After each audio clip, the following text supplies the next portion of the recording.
Spoken ইংলিশের final vocabulary most common ৫,০০০ যেসব vocabulary আছে এইগুলোই গুরুত্বপূর্ণ। এর বাইরে কিন্তু আপনারা শেখার দরকার নেই। সো যেই ফাইলটা আপনাদেরকে দিয়েছি এটা আপনার পিডিএফ আকারে পেয়ে যাচ্ছেন এবং এই ফাইল থেকে আপনারা ডেইলি ১০ থেকে ১৫টা ডেইলি আপনাকে লিখতে হবে এবং ওগুলো মুখস্থ করতে হবে। কারণ একটা ভাষা যদি আপনি শিখতে চান শব্দ ভাণ্ডার আগে আপনাকে এনরিচ করতে হবে বা বাড়াতে হবে।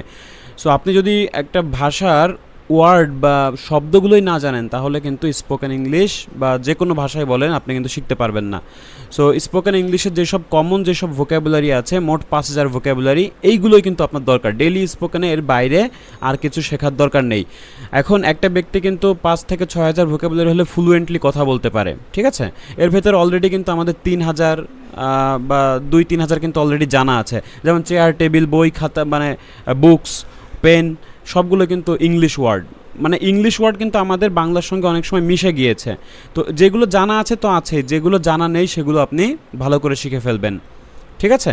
তো আমি আবারও বলছি যে যেহেতু ভোক্যাবুলারি হচ্ছে সবচেয়ে গুরুত্বপূর্ণ একটা ভাষা শেখার জন্য, আপনি ডেইলি ১০ থেকে ১৫টা শিখবেন এবং ওগুলো ভালো করে উচ্চারণ করবেন, উচ্চারণ সহ শিখবেন এবং ওগুলো লিখবেন, ঠিক আছে? একবার লেখা সমান ১০ বার পড়ার সমান হয়ে যায়। সো আপনি ডায়েরিতে এখন থেকেই ডেইলি ১৫টা ভোক্যাবুলারি আপনি নোট করতে থাকবেন, ঠিক আছে? সো পিডিএফ ফাইলটি দেওয়াই আছে এবং আপনারা দৈনিক একদম সিরিয়াল অনুযায়ী করবেন, ঠিক আছে? এবং এগুলো একদমই মিস দিবেন না। আপনার কোর্সের শুরু থেকে শেষ পর্যন্ত এটা চালিয়ে যাবেন। দরকার হলে আপনার কোর্স শেষ হওয়ার পরেও এগুলো আপনি বারবার রিভাইজ করবেন।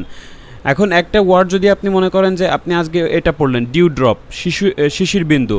এখন এটা আপনি ২-৩ বা ৪ বার ৫ বার যতক্ষণ না মুখস্থ হয় আপনি পড়েন, তারপর আবার ২-১ দিন পর আবার রিভিশন দেন, দেখবেন যে বারবার রিভিশন দেওয়ার ফলে আপনার ভোক্যাবুলারি কিন্তু মুখস্থ হয়ে যাচ্ছে। কারো মেধাই খারাপ বা কিছু না, জাস্ট এটা বারবার প্র্যাকটিসের ফলে কিন্তু চলে আসবে। এবং ভোক্যাবুলারিগুলো এমনভাবে শিখতে হবে যাতে করে আপনার থিঙ্ক করা না লাগে, মানে আপনার মানে ভাবার আগেই কিন্তু আপনি এটা চলে আসবে আপনার মুখে অটোমেটিক, ঠিক আছে? সো স্পোকেন ইংলিশের একদম মানে এটা কোনো ধাপ বলবো না, এটা হলো এজেন্সিয়াল একটা, মানে ম্যান্ডেটরি, আপনাকে এটা শিখতেই হবে। সো এটা যদি বাদ দিয়ে আপনি অন্য কিছু করেন আপনি কখনোই স্পোকেন ইংলিশে ভালো করতে পারবেন না।